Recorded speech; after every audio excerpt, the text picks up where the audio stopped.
Bueno, a ver, básicamente este video lo hago por el último punto, pero a ver, vamos a hablar de ciertos puntos, de ciertas cositas de la cultura japonesa que se romantizaron para mí un poco de más y como que está bastante naturalizados. A ver, vamos a empezar por lo más chiquito, ¿no? Lo menos relevante, lo menos grande. El tema de la cultura zen, el minimalismo japonés, que se habla de la serenidad de los japoneses. Bueno, la realidad es que son muy pocas las personas minimalistas en Japón. Lo de la cultura zen es algo que ya directamente no está en la cotidianeidad de los japoneses.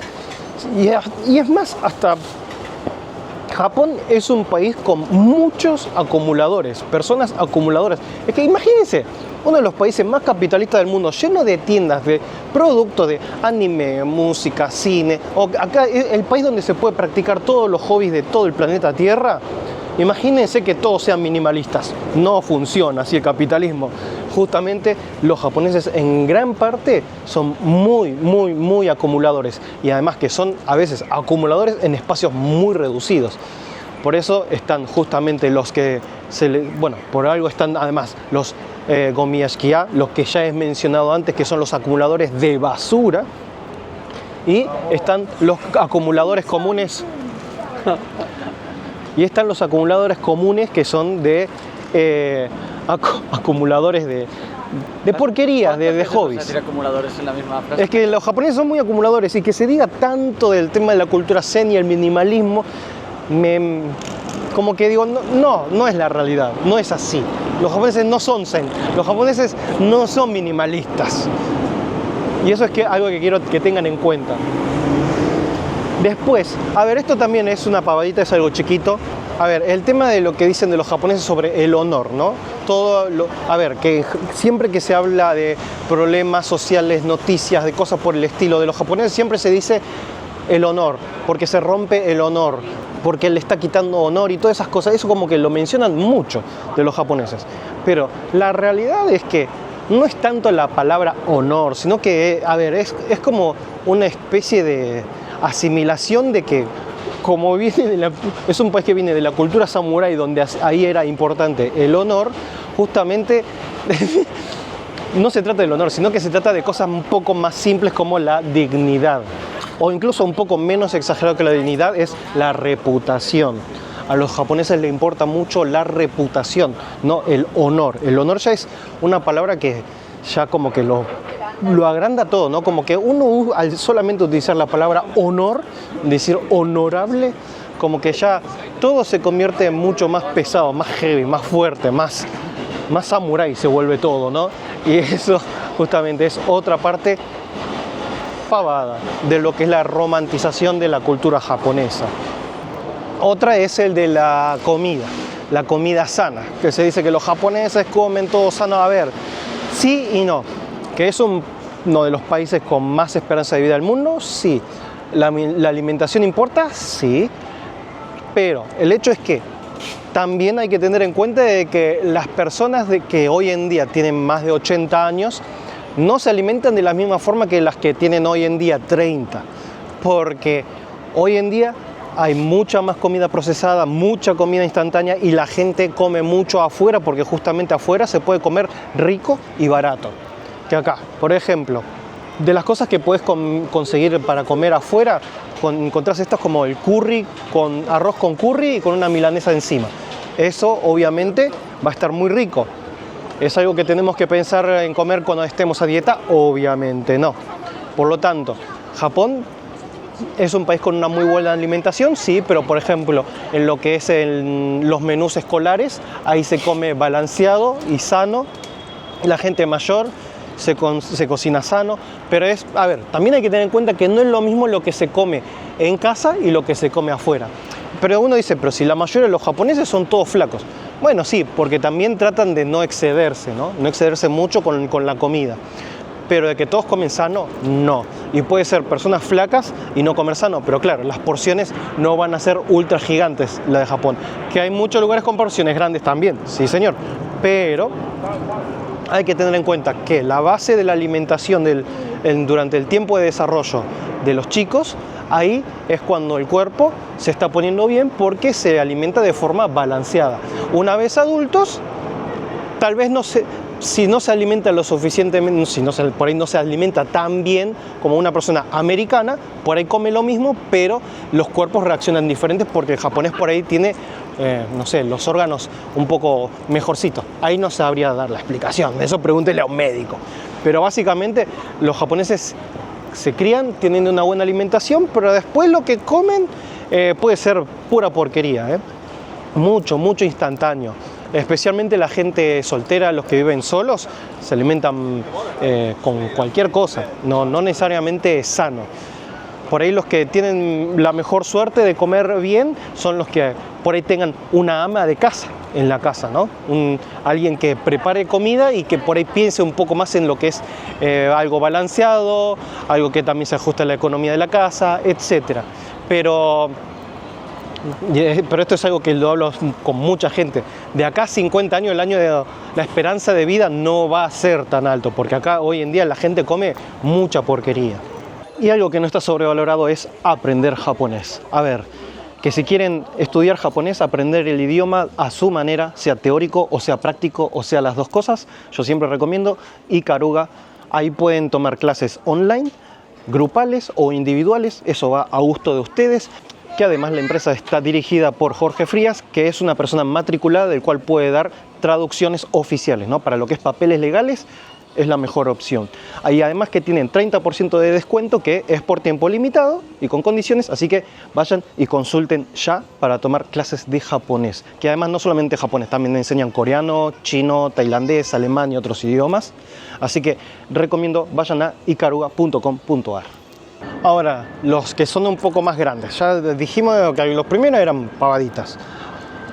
Quedan dos, los cuales quiero explicar un poco más.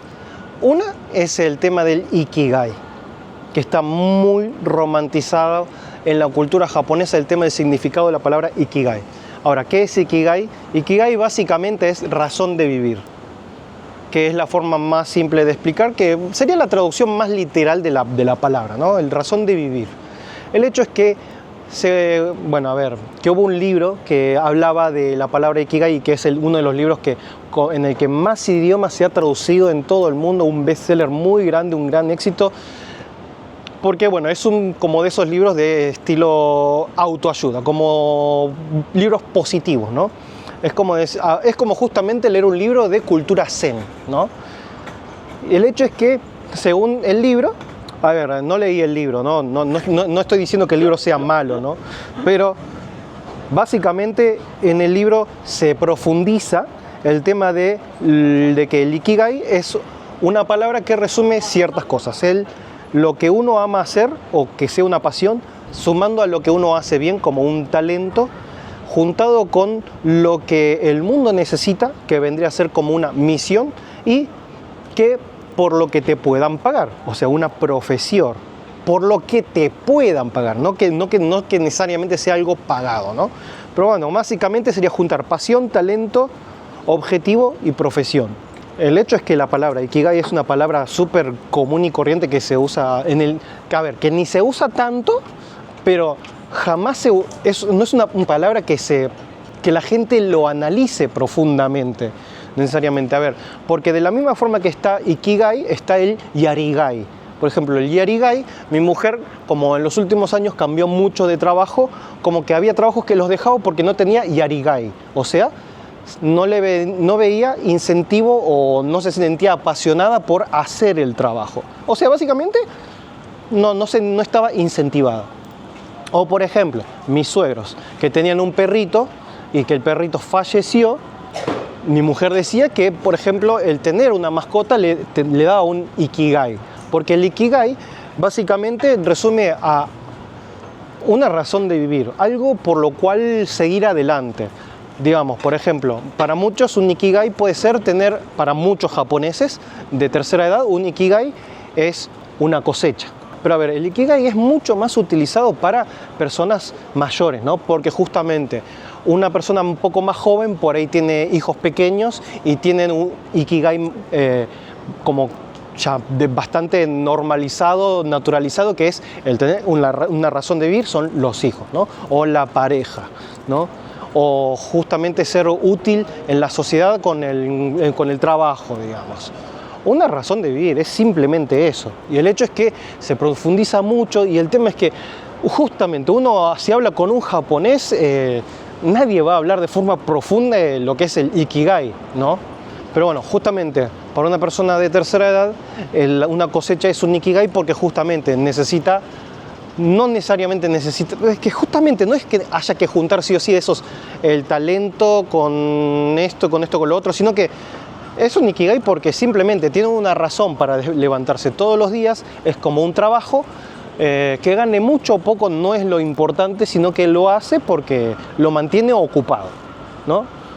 Justamente una mascota, lo mismo, es un Ikigai porque eso es lo que te da un poquito de responsabilidad de mantener a la mascota, que hay que darle de comer, que hay que hacerse cargo de sus necesidades y todo ese tipo de cosas.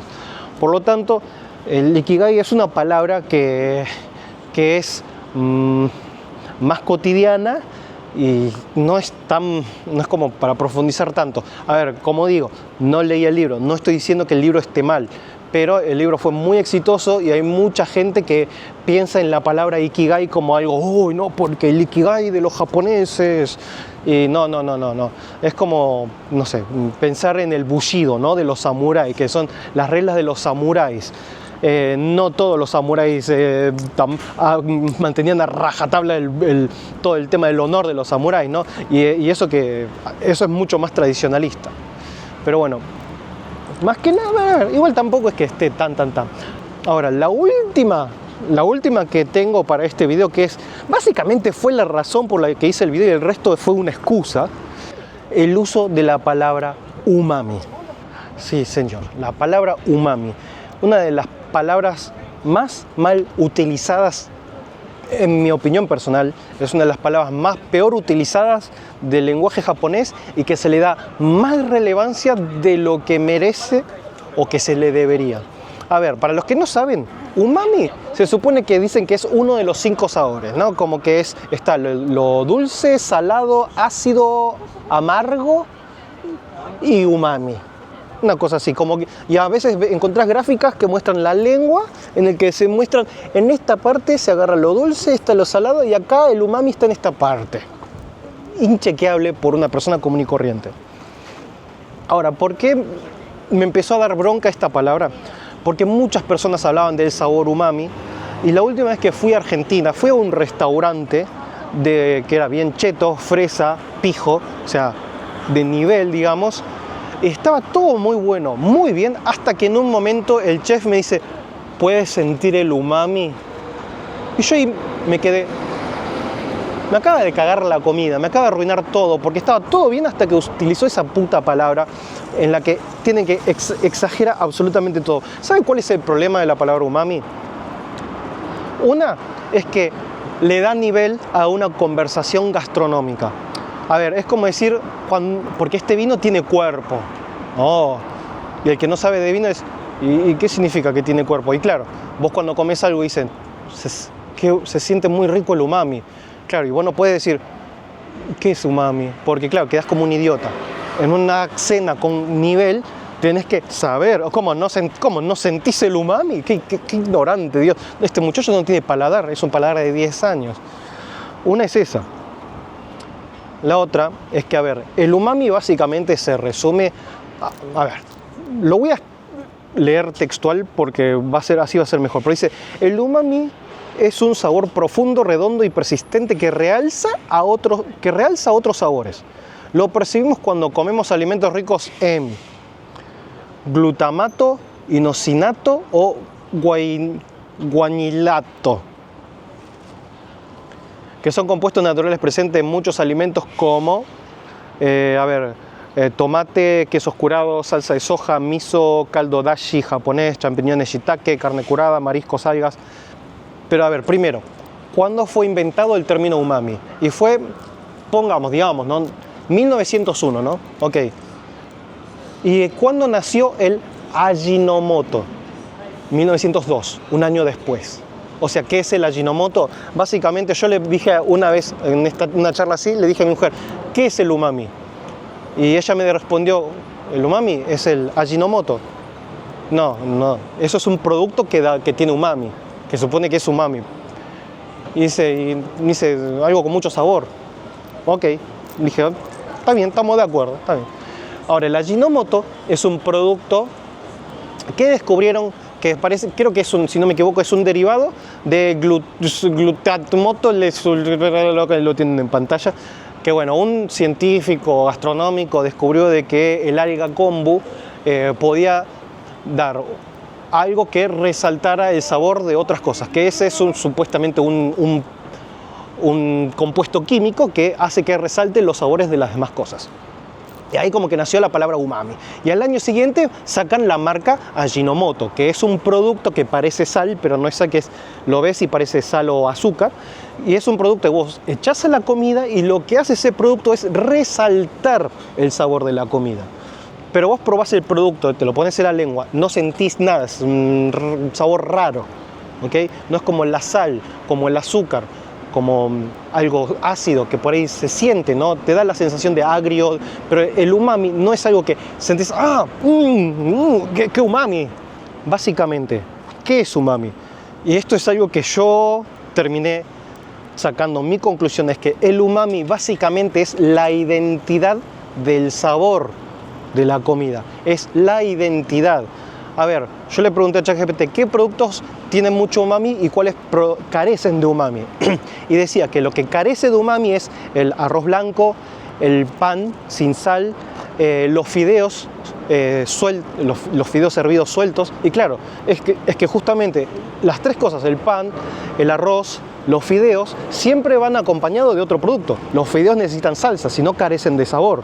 El pan, si no tiene sal y no lo rellenamos con algo, carece de sabor. Y lo del arroz, lo mismo, no tiene mucho sabor. Como que justamente hay que saber apreciar el buen arroz, la buena pasta suelta, el buen pan, ¿no?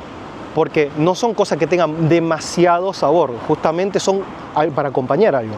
En cambio, productos que tienen mucho umami son cosas como el dashi de pescado, que el pescado tiene un sabor fuerte. O el tomate, que el tomate tiene un sabor con mucha identidad, por eso se usa en salsas tanto, ¿no? Básicamente, un producto que tiene mucho umami es algo que tiene mucho sabor. Por ejemplo, yo fui a Italia y probé carne de allá y sentí que la carne no tenía sabor, o sea, carecía de umami, porque por más que le pongas sal a esa carne, lo único que vas a hacer es hacer que sea más salado. Ahora, una buena carne es cuando tiene sabor a carne, pero no sé si se entiende lo que estoy explicando. ¿Se entiende, Jordi? Más o menos. ¿Qué no se entiende? El problema es que para mí es como la sal, pero 2.0, sin sabor. Le resalta sabores. Es muy buena esa, el sal 2.0, porque justamente la sal lo que hace es resaltar el sabor, ¿no? Pero si te excedes, se siente salado, se pasa de salado. En cambio, el umami no es... A ver, que existe esto Ajinomoto y productos que hagan que se note un poco más del sabor, ¿no? Pero, a ver, no sé cómo sería un producto pasado de Ajinomoto, ¿no? No, porque yo creo el sabor de algo tiene que tener un límite, porque si no, la infinidad del sabor, el sabor infinito, y claro, para eso agarro una fruta que tiene poco sabor, le echo Ajinomoto y ahora sí va a tener la fruta. No es así tampoco, ¿no? Miren, por ejemplo, tenemos naranja, kiwi y limón, ¿no? Perdón que no tenga las frutas naturales, pero da lo mismo. Los tres pueden ser dulces y ácidos. Pero ¿cómo hacemos para saber o cómo podemos diferenciar entre cuál es cuál? ¿Cuál es naranja, cuál es kiwi, cuál es limón? Justamente la identidad del sabor. El umami es eso, la identidad del sabor. Esta naranja puede tener poco sabor y ser muy ácida, como puede tener más umami, o sea, tener bien marcado el sabor de naranja y no necesariamente puro ácido. Lo mismo con cualquier otra fruta, con cualquier otra comida, con cualquier producto. El umami es eso, la identidad de sabor. Ahora, los japoneses usan la palabra umami como ikigai, digamos. Sí, la palabra umami se utiliza. Pero básicamente los japoneses dicen, que se siente el umami de ahora. Porque justamente el umami es decir que algo realmente se siente bien el sabor de un producto, ¿no? Ahora, cuando un chef extranjero te dice, ¿puedes sentir el umami? ¿Cuál es el sabor del umami? No, amigo, o sea, que algo esté umami quiere decir que se note bien el sabor. Justamente, a ver, por ejemplo, un queso Roquefort se le siente mucho el umami porque tiene mucho sabor a queso. Ahora, un queso dietético carece de umami no porque tenga menos sal, sino porque tiene menos sabor a queso. Básicamente es esa la comparación entre algo con umami y sin umami. A ver, los científicos sabrán si tiene sentido eso de que sea un sabor más que percibe la lengua, además del ácido, dulce, amargo, salado, ¿no? Pero en general, para mí, simplemente fue una gran romantización de un término muy romantizado del tema de la gastronomía japonesa, porque, a ver, no digo que no merezca, para mí todo lo contrario, la gastronomía japonesa merece tener la fama que tiene porque es muy rica en todo, o sea, tiene todo la gastronomía japonesa. Pero eso de dar... hasta le pregunté, a ChatGPT incluso le pregunté, la palabra umami se utiliza mucho para darle nivel a una conversación gastronómica y la respuesta fue sí. La respuesta fue sí, básicamente. De la misma forma, la palabra ikigai romantiza mucho el tema de esto, el sentido de vivir, y sí, decía que sí, romantiza. Que los que son sabedores de la gastronomía obviamente dirán, ay, pero este pibe que no sabe nada, que dice lo que quiere, nomás porque tuvo una conversación con ChatGPT, cualquiera. Está bien, mi idea tampoco es arruinarle la carrera gastronómica a nadie, pero a ver, por favor, dejen de usar la palabra umami al pedo, a los chefs, por favor, que umami solamente significa algo que tiene sabores resaltados. De la misma forma que habrá gente que dirá un video solamente para explicar esa estupidez, es que, ¿saben lo que pasa? Es que tuve esta conversación con amigos y la verdad que todo el tiempo estábamos diciendo, ¿qué carajo es umami? Todo el tiempo con otro amigo, ¿no? que sabe de Japón y todo eso, hablábamos del umami y al fin y al cabo no sacábamos conclusión de absolutamente nada porque es sabor resaltado y sabíamos que viene del Ajinomoto. Yo el Ajinomoto lo conozco desde chiquito porque mi mamá lo tenía en casa y me decía que eso hacía que resaltara el sabor. Que resaltara el sabor, punto. Ahora, tendría que hacer una prueba en casa de usar un producto echándole mucho Ajinomoto y pasarme de Ajinomoto y el mismo producto sin Ajinomoto, a ver qué diferencia habrá. Pero aún así, no le veo sentido eso de que sea ese otro gusto, ¿no? Que el paladar, que la lengua percibe un sabor más. Es como el sexto sentido, o peor, es como el séptimo sentido de los caballeros zodíacos, chicos. A ver, ¿qué no puede sentir el cosmos? ¿Cómo que no pueden sentir el cosmos? Un saludo a vos, a tu familia, a tu mascota, al forrísimo de tu vecino.